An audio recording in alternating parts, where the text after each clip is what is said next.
નમસ્કાર, BBN news ચેનલમાં આપનું સ્વાગત છે। હું છું કવિતા પંચાલ ને હવે જોઈએ આજના સમાચાર।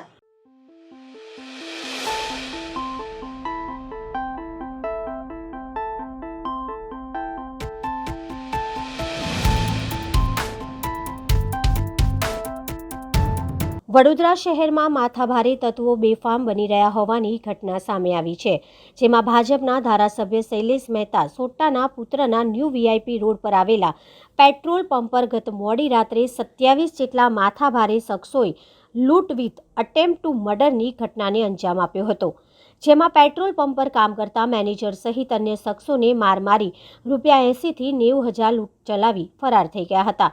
બનાવના પગલે હરણી પોલીસે કુલ 27 લોકો સામે ગુનો નોંધી કાયદેસરની કાર્યવાહી હાથ ધરી છે।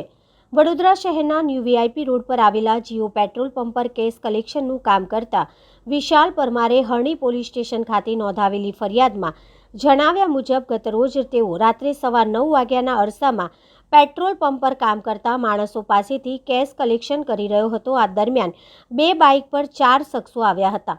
બાઇક પર આવેલા 4 શખ્સો પેટ્રોલ પુરાવા બાબતે પંપ પર કામ કરતા મહિલા કર્મી સાથે માથાકૂટ કરી હતી, જે બાદ વિભત્સ ગાળો બોલી રહ્યા હતા, જેથી પેટ્રોલ ભરી રહેલા કનૈયા લુહારે તેમને ગાળો નહીં બોલવા અંગે ટોકતા તેઓ ઝપાઝપી કરવા લાગ્યા હતા। તેવામાં કનૈયા લુહારે છોડાવવા માટે વિશાલ પરમાર વચ્ચે પડતા તેની સાથે પણ મારામારી કરી તેની પાસેના કેશ કલેક્શનના ₹80,000 થી 90,000 ઝૂંટવી લીધા હતા, જે રૂપિયા પરત લેવા માટે વિશાલે તેમની બાઇકની ચાવી કાઢી લીધી હતી। ઝૂંટવી લીધેલા રૂપિયા પરત માંગતા ફરી આ 4 શખ્સોએ મારામારી કરી અને ફોન કરતા માત્ર 3 થી 4 જ મિનિટમાં 20 થી 25 જેટલા શખ્સો હાથમાં તલવાર અને પ્લાસ્ટિકની પાઇપો લઈને પંપ પર આવી પહોંચ્યા, મારામારી કરવા લાગ્યા હતા, જે બાબતની જાણ પંપના મેનેજર વિષ્ણુભાઈ મોટવાણીને થતાં તેઓ આવી પહોંચ્યા હતા। તેઓના હાથમાં હથિયારો લઈ આવેલા શખ્સોએ પંપ પર નોકરી કરતા દિગ્નેશ ગોસ્વામી સહિત તમામ કર્મીઓ પર જીવલેણ હુમલો કર્યો હતો, જેમાં પેટ્રોલ પંપ પર પડેલા લોખંડના રોડ તથા હાથમાં પહેરેલું કડું તેમજ વાળ સરખા કરવા માટે સોયા વડે હુમલો કર્યો હતો તથા જણાવ્યું કે આજ તેરે કો માર હી ડાલેંગે, આજ તો તું ગયા અને રૂપિયાની લૂંટ ચલાવી એક બાઇક મૂકીને ફરાર થઈ ગયા હતા। ગઈકાલ તારીખ 26/12/2023 ના રોજ 9 થી 9:30 વાગે રાત્રિના સાંજના કોઈ 4 ઈસમો ડીઝલ પેટ્રોલ ફ્યુલ પુરાવા માટે આવે છે। જીઓના પેટ્રોલ પંપ પર એક લેડી કર્મચારી છે જે ફિલર તરીકે કામ કરે છે। પેટ્રોલ પુરાવા આવનાર વ્યક્તિએ નાણાકીય બાબતે યા પૈસા આપવા બાબતે થોડી ઘણી રકઝક થયેલી। આ લેડી કર્મચારી સાથે ગાળાગલોચ કરતા બાકીના જે પુરુષ કર્મચારીઓ હતા તેઓ પણ આ તરફ ધસી આવેલા। આ જે ચીકલીગરો છે એ આમે વોરિયર હોય છે, એ ઝડપથી એસોલ્ટ કર્યો। પુરુષ અને સ્ત્રી આ બંને કર્મચારીઓની હાજરીમાં 4 ચીકલીગરો પૈકી એક ચીકલીગરે સળીઓ લઈ અને માથાના ભાગે માર્યો। વાળ ઓળાવવાનો એક સૂયો પણ પોતાની પાસે હતો અને કાંડામાં પહેરેલું કડું માથામાં મારતા વિશાલભાઈ નામના જે કર્મચારી છે એમને માથામાં વધુ પડતી ઈજા થતાં કલાવતી હોસ્પિટલમાં એડમિટ કરવામાં આવેલા છે અને આ વિશાલભાઈની ફરિયાદ લેતા ફરિયાદની વિગત મુજબ લગભગ આ બનાવ 9:15 9:30નો છે અને ત્યારબાદ પોલીસ કંટ્રોલ રૂમને જાણ કરતાં city police, A division, H division અને G division, joint CP sir, DCP zone 4 incharge અધિકારીશ્રીઓ ઘટના સ્થળે પહોંચી ગયેલા। ખાસ કરીને ચીકલીગરોની હેબિટ મુજબ તાત્કાલિક નાસી જતા હોય છે, પરંતુ 40 થી 45 જેટલી સ્થાનિક police, 4 PCR, 4 PI, 2 ACP, DCP Shri, crime branch અને જોઈન્ટ સીપી સરના સંયુક્ત કોમ્બિંગથી ખાસ કરીને આ ચીકલીગરોનો વસવાટ હોય છે એકતાનગરમાં, તો એકતાનગરમાં કોમ્બિંગ કરી અંદાજિત 2 થી 4 સસ્પેક્ટને પકડી લેવામાં આવ્યા હતા। તેના ઇન્ટ્રોગેશન દરમિયાન એક છે ચિક્કુ ચીકલીગર છે, બીજાનું નામ છે કૃપાલસિંહ ચીકલીગર। આ 2 આરોપીઓની હાજરી કન્ફર્મ થાય છે અને તેઓને ગણતરીની કલાકોમાં હસ્તગત કરી લેવામાં આવેલા છે। પેટ્રોલ પંપ કયા ઈરાદે પહોંચ્યા હતા? લૂંટના ઈરાદે કે શું? બિલકુલ આખી ઘટના દરમિયાન આ જે આરોપીઓની એમો જ લૂંટ, ચોરી અને ધાડ કરવાની છે જ. આપણે પ્રથમ દ્રષ્ટિએ ચોક્કસ કહી શકીએ કે બોલાચાલી થવી કે કરવી એ આરોપીની એક એમો છે. બોલાચાલી કરી અને વિશાલ પાસે આખા દિવસના જે કંઈ કલેક્શનના પૈસા હતા ફ્યુલ વેચાણ અંગેના અંદાજિત 80,000 થી 90,000 રૂપિયા પણ આ આરોપીઓએ જૂટવી લીધેલા છે.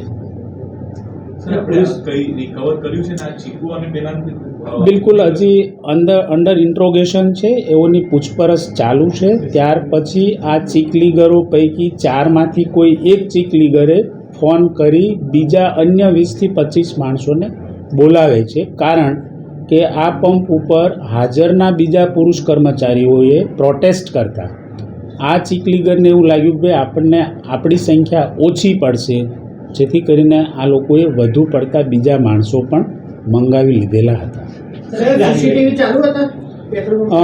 તપાસનો વિષય છે. સીસીટીવીના એક ટીમ બનાવેલી છે. એમનું કંઈ આવે રિઝલ્ટ તો અમે આપશ્રીને કહી શકીએ કે સીસીટીવીમાં શું ખરેખર મળી આવે છે. ગાડી લઈને આવ્યા હતા અને આનો કોઈ વિડીયો ઘટનાનો પોલીસ પાસે આવ્યો? 4 આરોપી પાસે 2 બાઇક હતા. તેમાંનું એક પલ્સર છે ને પલ્સર સિવાયનું પણ એક બાઇક છે. જે બીજું કયું બાઇક છે એ હજી અનનોન છે, પણ તપાસ દરમિયાન જાણવા મળશે તો ચોક્કસપણે કહી શકાશે. સેક્શનોમાં આઈપીસી 307, 398 એટેમ્પ્ટ ટુ મર્ડર અને ધાડ 398, 504, 506(2), બીપી એક્ટ, જીપી એક્ટ 135, 323 જેવી અને રાયોટિંગની સેક્શનો લેવામાં આવેલી છે. સોરી, બિલકુલ. આ જે આરોપીઓ છે એ રીઢા આરોપીઓ છે. એમાં જે બબલી કરીને હજુ શંકાસ્પદ છે તેનો ક્રિમિનલ ઇતિહાસ બી ખરો લૂંટ ચોરીનો, તો ચોક્કસપણે કંઈ રેકી તો કરી જ હોઈ શકે. પણ એ હવે આપ કહો છો એમ સીસીટીવીના જો અભ્યાસ કરવામાં ચાલુ છે એમાંથી કંઈ ને કંઈ રેકી પણ મળી આવશે ખરી.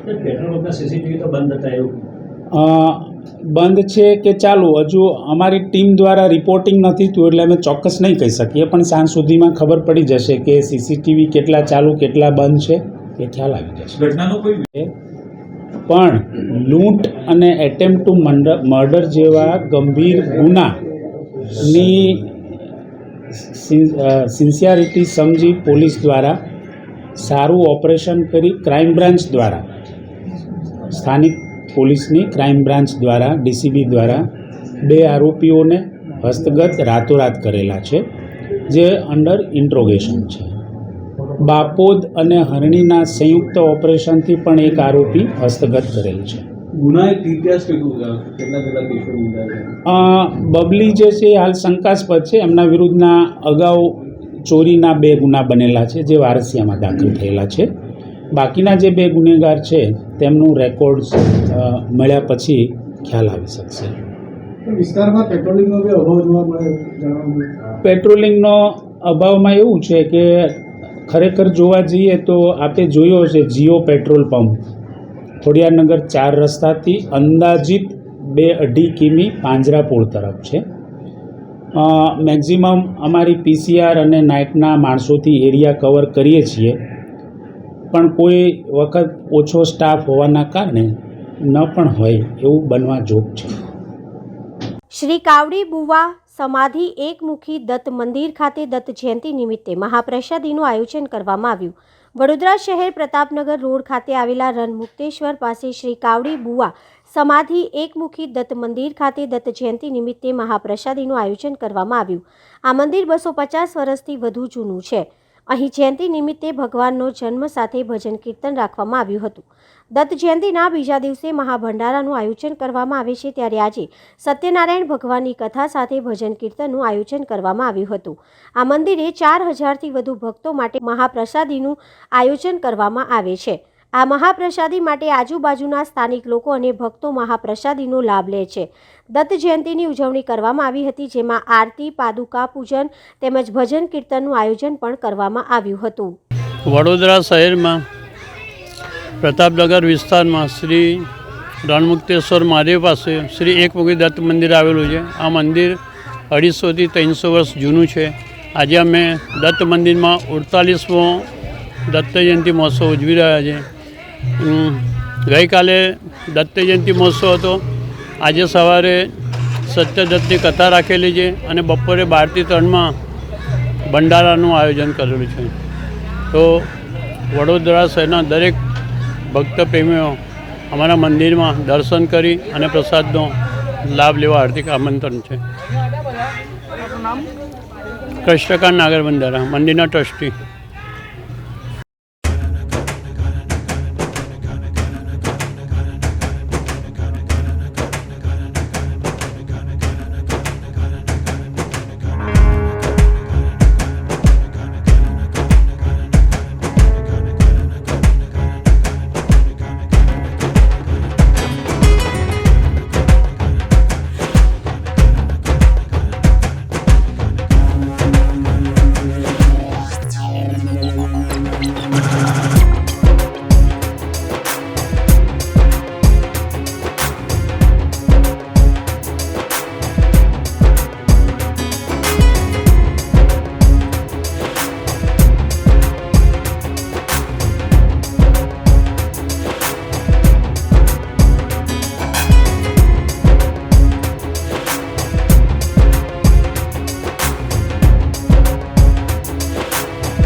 વોર્ડ નંબર 18માં 22 કામો રૂપિયા 1,80,00,000ના કામોનું ખાતમુહૂર્ત કરવામાં આવ્યું.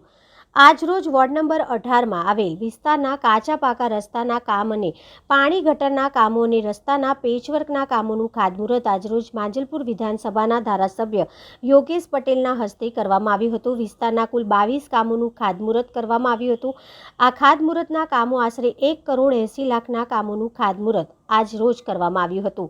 વિસ્તારના સ્થાનિક નગરસેવકો સોસાયટીના રહીશો સાથે ભેગા થઈને વિવિધ જગ્યાઓ પર ખાતમુહૂર્ત કરવામાં આવ્યા હતા. કુલ વોર્ડ નંબર 18 એમાં રસ્તાના કામ, પાણીના કામ, કાચા પાકા રસ્તાનું કામ તેમજ આ કોતર તલાવડીનો 9 મીટરનો રોડ, આ બધા થઈને 22 કામ છે. 1,80,00,000ના કામ છે અને ટૂંક જ સમયમાં આ કામ પૂર્ણ થશે.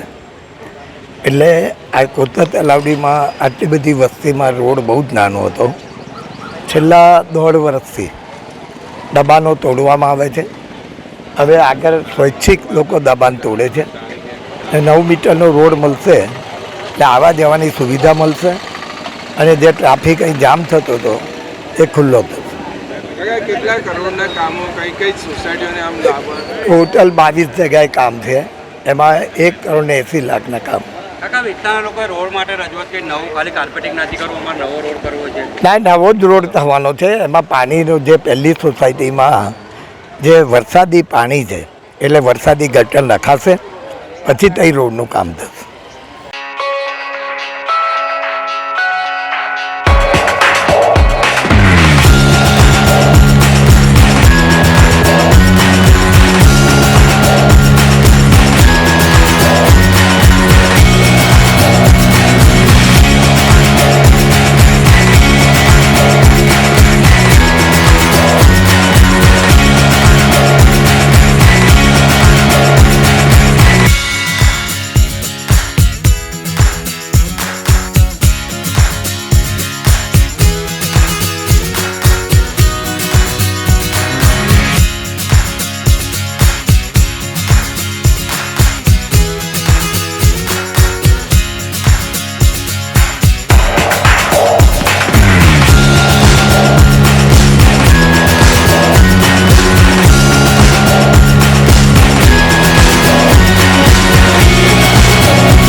વાઘોડિયા રોડ વિસ્તારમાં એક કોમ્પ્લેક્સમાં આજે સાંજે કોઈ કેમિકલ લીકેજ થવાના કારણે આસપાસના રહીશો માથું ફાડી નાખે તેવી દુર્ગંધથી ગભરાઈ ગયા હતા. ફાયર બ્રિગેડે સ્થિતિ સંભાળીને પોલીસને જાણ કરી હતી. પરિવાર 4 રસ્તા નજીક આવેલા પૂજા એવન્યુના બીજા માળે 210 નંબરના ફ્લેટમાં ભાડેથી રહેતા આકાશ સ્ટેશનના ફ્લેટમાંથી સાંજે ધુમાડા નીકળવાની સાથે સાથે લોકોને ખાંસી, આંખોમાં બળતરા અને શ્વાસ લેવામાં તકલીફ પડી રહી હતી.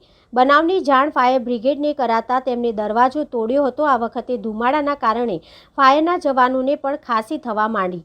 તેમણે BA સેટ પહેરી કેમિકલ લીકેજ બંધ કરવાની કામગીરી કરી હતી. તો બીજી તરફ પાણી ગેટના સ્ટેશન ઓફિસર અમિત ચૌધરીએ 3 માળના કોમ્પ્લેક્સના તમામ ફ્લેટ ખાલી કરાવ્યા હતા. પ્રાથમિક તપાસ દરમિયાન આકાશભાઈ કેમિકલના કામકાજ સાથે સંકળાયેલા હોવાથી તેઓ મચ્છર માટે કોઈ કેમિકલનો ડબ્બો લાવ્યા હોવાની વિગતો ખુલી હતી. રહેણાંક વિસ્તારમાં જોખમી કેમિકલ રાખી શકાય તેમ ન હોવાથી ફાયર બ્રિગેડે પાણી ગેટ પોલીસને જાણ કરી હતી અને ફ્લેટનું વીજ કનેક્શન કાપ્યું હતું. અમે આજે મકાનમાં આગ લાગીને એની ઉપરના ફ્લોર પર રહીએ છીએ, તો અમને બાજુના ટાવરમાંથી ફોન આવ્યો કે તમારી નીચેના મકાનમાંથી સ્મોક નીકળે છે. એટલે પછી અમે નીચે ઉતર્યા તો જાળીને લોક હતું, પરંતુ બારણાને સ્ટોપર હતી એ ખોલ્યું તો બધો ધુમાડો અમારી પર આવ્યો. પછી અમે તમામ ફ્લેટ રહેવાસી નીચે ઉતરી આવ્યા, કારણ કે રિસ્કી હતું. પછી અમે ફાયર બ્રિગેડને ફોન કર્યો અને આવી હવે એમણે તપાસ બધી કરી. કોઈ કેમિકલ રાખવામાં આવતા શું તમને જાણ હતી? ના, હવે જે આ ભાઈ છે એમને તો ફર્સ્ટ ટાઈમ જે કોઈ મેડમ બેન છે જે મેસેજજીમાં જોબ કરે છે, આ ભાઈ જે કંઈ કેમિકલ રાખે એને અમે નથી જોયું, ફર્સ્ટ ટાઈમ જ જોયું. અમને તો ખબર છે એક ભાઈઓ એક બેન જ રહે છે આપણે. શું નામ? શું તમારું નામ? મારું નામ સોનલ રાવ. વડોદરા મહાનગરપાલિકા સંચાલિત યુસીડી ઓફિસ ખાતે પ્રધાનમંત્રી સ્વનિધિ યોજના અંતર્ગત શહેરી ફેરિયાઓને અપાતી લોન મેળવવા માટે મોટી સંખ્યામાં પડાપડી. વડોદરા મહાનગરપાલિકા દ્વારા પ્રધાનમંત્રી સ્વનિધિ યોજના અંતર્ગત શહેરી ફેરિયાઓને સરકાર તરફથી આજીવિકા માટે 10,000 રૂપિયાની લોન આપવામાં આવી રહી છે અને તેની કામગીરી વડોદરા શહેરના સલાટવાડા વિસ્તારમાં આવેલા મહાનગરપાલિકા સંચાલિત યુસીડીની કચેરી ખાતેથી કરવામાં આવે છે, જ્યાં પ્રધાનમંત્રી સ્વનિધિ યોજનાના લાભાર્થીઓ વહેલી સવારથી જ મોટી સંખ્યામાં ઉમટી પડે છે, જેના કારણે યુસીડી કચેરી બહારના મુખ્ય માર્ગ સુધી લાંબી કતારો સર્જાય છે. યુસીડી કચેરીના અધિકારી દ્વારા લારી ધારકોને ₹10,000ની લોન પણ આપવામાં આવે છે અને રોજના 50 લોકોને લોન આપવામાં આવે છે. લોનની રકમ ડાયરેક્ટ બેંકમાં જમા કરવામાં આવે છે. આજે અમે અહીં આગળ એટલા માટે અમે એક લાભાર્થી છે શેરિયા ફેરીની લોન માટે આવેલા છે. પ્રધાનમંત્રી તરફથી અમને આ લોન મળી રહી છે.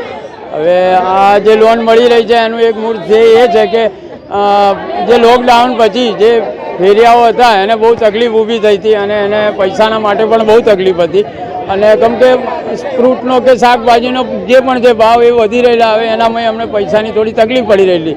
હવે અત્યારની તારીખમાં જે પ્રધાનમંત્રી તરફથી આ લોન જે મળી રહી છે અમને એ લોનથી અમે બીજી વાર ઊભા થવાની કોશિશ કરી રહ્યા છે અને એ અમે અત્યારે એના માટે અમે આવી રહેલા છે.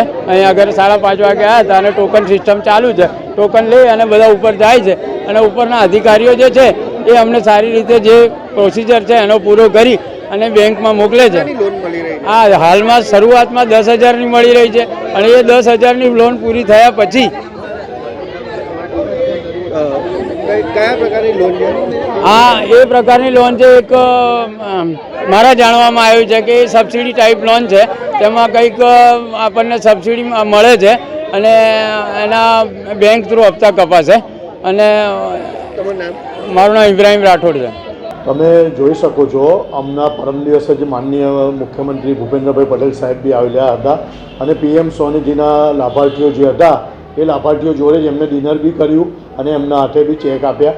ગુજરાતમાં રાજ્યમાં જે આપણે 6 મહાનગરપાલિકા છે એમાં વડોદરા જ એવું એક આપણો જિલ્લો છે કે જ્યાં આપણે PM સ્વનિધિનું પૂરેપૂરું ટાર્ગેટ 100% એચિવમેન્ટ કરી દીધું છે. જે કોર્પોરેશનના ચોપડે લારી ગલ્લા ફેરિયા જે વડોદરામાં નોંધાયેલા છે અને જે PM સ્વનિધિના લાભને મેળવવા પાત્ર છે એ તમામ અમે કવર કરી લીધા છે. છતાંય લોકોને મિડલ ક્લાસના ફેમિલી હોય, કોઈ નાના મોટા ધંધા કરવા હોય તો વોર્ડમાં જઈને લોકો 300 રૂપિયાની પાવતી બનાવીને અહીં આવે છે અને અમે રોજે રોજ 50 માણસોનું ટોકન આપીએ છીએ. પણ અત્યારે હાલમાં ડિસેમ્બર એન્ડિંગ છે, લોકોની CLO રજાઓ નીકળતી હોય, આ નીકળતી હોય એટલે સ્ટાફની થોડી કમી છે. ઓડિટ બી ચાલુ છે એટલે આ થોડી લાઈનો એ છે અને 50 જણનું રોજે રોજ ટોકન આપવામાં આવે છે. પ્રોસેસમાં એવું હોય છે કે વોર્ડના લેવલે જમીન ભાડા ક્લાર્કને લાગે સારા નરસાનો વિચાર કરીને ત્યાં 300 રૂપિયાની પાવતી બનાવી દે છે. એ પાવતી અને બેંક પાસબુકની ઝેરોક્સ લઈને આવે છે એટલે અમે બેંકની જોડે સંકલન કરીને 10,000 રૂપિયા મંજૂર કરી દઈએ છીએ અને ડાયરેક્ટ પબ્લિકના એકાઉન્ટમાં જાય છે એ પૈસા. સાહેબ, એ લોકોને એવું કહેવું છે કે 50 લોકોને લેવાનું છે તો પહેલાથી એનાઉન્સ કેમ નથી કરવાનું? ના, આજે હું બોર્ડ મરાઈ દઉં છું કે ભાઈ કાલથી આ લોકો તો આપણે ત્યાં તમે જાણો છો ને કેવું હોય છે, સોમવારના દિવસે મહાદેવનું મંદિર હોય ત્યારે એટલી બધી લાઈન હોય છે. સોમવારના દિવસે મહાદેવના મંદિરમાં આડે દિવસ મહાદેવ નહીં હોતા. તમે એવું જુઓ કે આડે દિવસે તમે અહીં કાગડા ઉડે છે, કોઈ લાભ લેવા નહીં આવતું. મેં તો આપણા પ્રેસ મીડિયાના માધ્યમથી પ્રજાને એક સંદેશ આપવા માગું છું કે આ બધી યોજનાઓ કાયમ ચાલુ જ હોય છે પણ આ તો કેવું આજે તમે લીધી લાભ એટલે પછી પેલા તૂટી પડે છે. તમે 2 પાણીપુરીવાળા હશે, એક પાણીપુરીવાળાને ત્યાં જનરલી હું બી આવી જાઉં કે એક પાણીપુરી 2 પાણીપુરીવાળા જોડે જ ઊભા હોય ને તો બી એક પાણીપુરીવાળાને ત્યાં લાઈન હશે ને અને પેલાને ત્યાં કોઈ નહીં હોય ને તો પેલાને ત્યાં જ ખાવા જશે લોકો. આ એક મારો પર્સનલી હું તો બહુ જમીનના લેવલનો માણસ છું એટલે મને આ બધામાં વર્ષોથી હું તો તમે 4 દરવાજામાં બી કામગીરીથી મારી પરિચિત છું. લોનની પ્રોસેસમાં એવું હોય છે કે આપણે 300 રૂપિયાની પાવતી બનાવી દઈએ અને 10,000 એ બેંક એકાઉન્ટની અંદર ડાયરેક્ટ જમા થઈ જાય છે.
આજના સમાચાર આવતીકાલે ફરી મળીશું આ ચેનલ પર આ સમય. ત્યાં સુધી સમગ્ર BBN ન્યૂઝ ચેનલની ટીમને રજા આપશો. નમસ્કાર.